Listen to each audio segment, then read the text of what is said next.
చెప్పడమా పేతురును చెరసాలలోంచి విడిపించడానికి దేవుడు తన దూతను పంపించాడు. పేతురు దగ్గర సైనికులను పెట్టారు. పేతురు చెరసాల ముందు సైనికులను పెట్టారు, కాపలాదారులు పెట్టారు, తలుపులేసి సంఖ్యను బిగించి తాళాలు వేశారు. అంత పగడబందిగా చేసేసారండి. పేతురు ప్రక్కన సైనికులు పెట్టారు, లోపల పేతురుకి సంఖ్యలు బిగించేశారు, కాళ్ళకి చేతులకి తలుపులు వేసేసారు, తలుపులకి తాళాలు వేశారు, తలుపులు కూడా కాపలాదారులు పెట్టారు, గేటు ముగ్గు కూడా కాపలాదారులు పెట్టారు. ఎంతమందిని పెట్టినా కానీ సంఘం చేసిన ప్రార్థన దేవుడు ఆలకించి తన దూతను పంపిస్తే దేవుని దూత కాపురే దూత వెళుతూ ఉంటుండగా ఆ సైనికులు కారణితులతో పడిపోయారు. కారణాలు పట్టుకున్న సైనికులు ఆ వెలుగు తట్టుకోలేక గొడవపడి నిద్రపోతున్నారు, పడిపోయి. కత్తులు పట్టుకున్న సైనికులు మనుషులు నిద్రపోతున్నారు, పడిపోయి. తలుపు కాడ కాపలా ఉన్న సైనికులు కారణంలో పడిపోయారు. దేవదూత వెళుతూ ఉన్నాడు, తాళాలు పగిలాయి, సంఖ్యలు పగిలాయి, తలుపులు తెరవబడ్డాయి. చూడండి, ప్రార్థన ద్వారా దేవుడు దూతను పంపిస్తే కార్యం జరుగుతున్నాయి. లోపలికి వెళ్ళిన తర్వాత పేతురు గారు చక్కగా నిద్రపోతూ ఉన్నారు. పేతురు లేపాడు, దేవదూత లేపాడు, కట్టాడు, లేపాడు. లేచి చూశాడు, దేవదూత కనపడుతున్నాడు. రా రా అన్నాడు. కళానుకుంటున్నాడు పేతురు గారు. ఎవరుకున్నాడమ్మా? కళానుకుంటున్నాడు. ఎందుకంటే కళాలు చూశాడుగా. తీసుకొచ్చారు, సంఖ్యలు వేశారు, తలుపులు వేశారు, తాళాలు వేశారు, సైనికులు కాప పెట్టారు. కాబట్టి ఇదంతా కావాలనుకుంటున్నాడు. ఎందుకంటే తలుపులు తెరబడ్డాయి. ఇప్పుడు నడుచుకుంటూ వెళ్తున్నారు, సైనికులు పడిపోయి ఉన్నారు. ఎవరిని కావాలనుకుంటున్నాడు? పేతురు గారు తీసుకొచ్చాడు, దేవదూత తీసుకొచ్చాడు, రోడ్డు మీద నిలబెట్టాడు.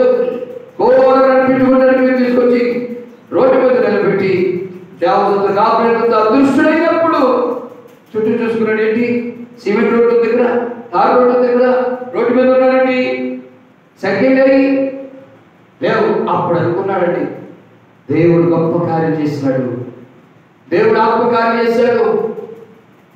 ఆయన భక్తుని యొక్క శ్రమను చూసి, ఆయన సేవకుని యొక్క ఇబ్బందులు చూసి దేవుడు తన దూతను పంపించి శరసాలలో వచ్చి నన్ను విడిపించి తీసుకొచ్చాడని గమనించిన పేతురు ఒక ఆలోచనకు వచ్చాడు. ఎందుకంటే నా కొరకు ప్రార్థించే ఒక సంఘం ఉన్నది. దేవుడి స్తోత్రం.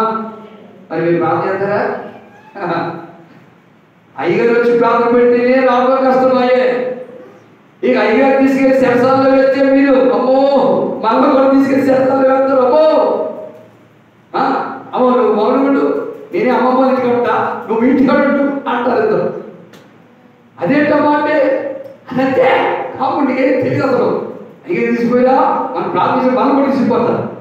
శరసాలు వెళ్తారా వద్దు అని చెప్పుకుంటారు. మనం గారు సరే కనపడదు. నేను ఎక్కడ వచ్చానండి, నేర్చుకుందండి, వారు రోజు జరగట్లేదండి, ఇలా అడగండి, ఇలా అడగనంటారు. ఇది కనపడదు. కానీ ఆనాటి కాలంలో సంఘం సేవకునికి కోసం ప్రాణం పెట్టే సంఘంగా, సేవకుని పక్షాన నిలబడి పోరాడే సంఘంగా ఉంది. ఒక ఇంట్లో ప్రార్థన చేస్తున్నారు. పేతురు గారికి అర్థమైపోయింది, ఎంత గొప్ప కార్యం జరిగిందంటే నా కోసం ప్రాణం పెట్టే ఒక సంఘం ఉంది, నా కోసం ప్రార్థన చేసే ఒక సంఘం ఉంది. నడుచుకుంటూ మరి అవకాశం వచ్చిందని పారిపోలా, ఊరు పెట్టి పారిపోలా. ఎవరే ఊరు పెట్టి పారిపోతారు కొంతమంది. ఈ ఊరు నుండి ఏం జరిగిందో అని ఊరు పెట్టి పారిపోలేదు. కానీ నా కొరకు ప్రార్థించి ఒక కుటుంబం, ఒక సంఘం ఉంది అని అక్కడికి వచ్చారు. వస్తున్న వారు స్తోత్రాలు చెల్లిస్తున్నారు, స్తుతులు చెల్లిస్తున్నారు, ధూపం బాగా వేస్తున్నారు,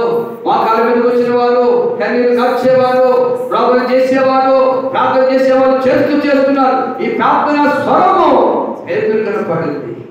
అప్పుడు తెచ్చాడు, తలుపు తెచ్చాడు. ఎవరా తలుపు తలుపుతున్నారని ఒక చిన్న పాప పరిగెత్తుకుంటూ వచ్చింది. ఎవరు?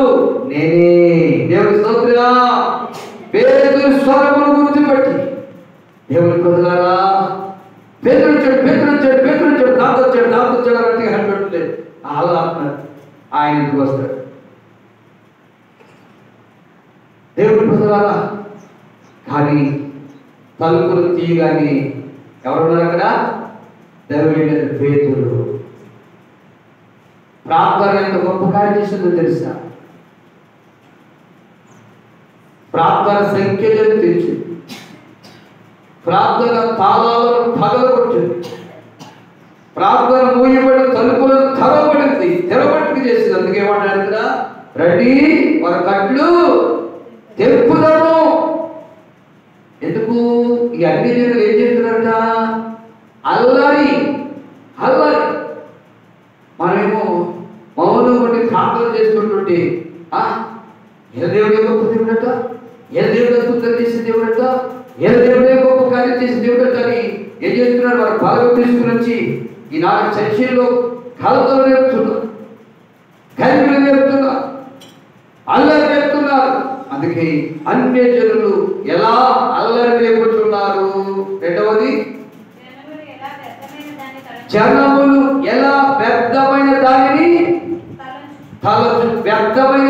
తలంచుతున్నారు. ఈనాడు వ్యర్థము కానిది ఒకటి ఉందని అర్థం కావట్లేదు జనాలకు. వ్యర్థమైన దానిని తలంచుతున్నారు. అదే చేద్దాం. వ్యర్థమైన దానిని అర్థమవుతుందా? వినండి, అర్థమవుతుందా? వ్యర్థమైన దానిని తలంచుతున్నారు. వ్యర్థం ఏంటి? వ్యర్థం చెప్పండి. ఏంటి వ్యర్థం? ఈ బొమ్మ నేను తయారు చేశా, ఈ బొమ్మ ఇక్కడ పెట్టా, ఈ బొమ్మను పూజేస్తే వ్యర్థమే. ఇది నోరు లేనిది. ఏమి లేదు? నోరు లేదు. ఆ వ్యర్థమైన దానిని తలంచుతున్నారు వీళ్ళు.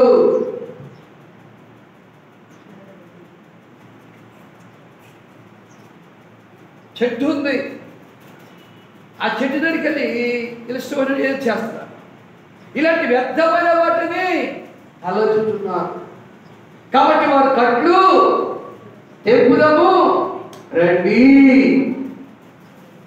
మీరు పోతే పోండి, మరి అమ్మంటారు మీరు పోతే పోండమ్మా, నేను మాత్రం కాదు.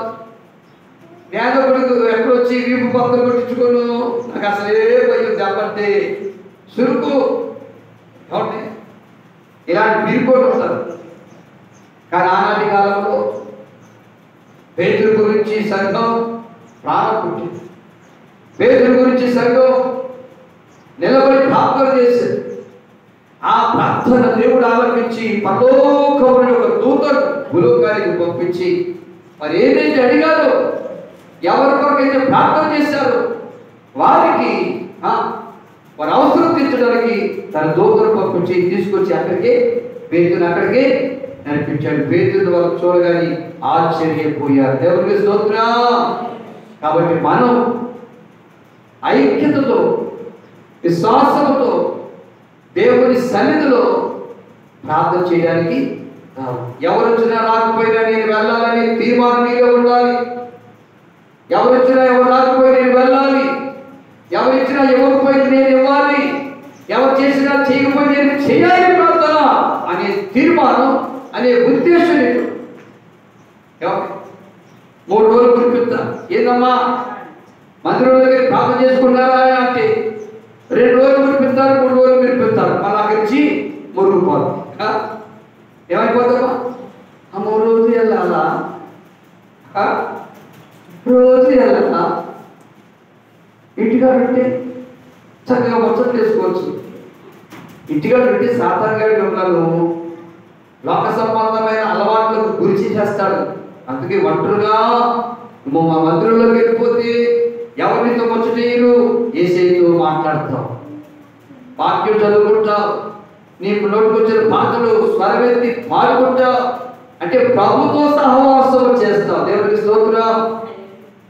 నీతో స్నేహం నాకెంతో మేలయ్యా, నీ సహవాసం నాకుంటే చాలయ్యా.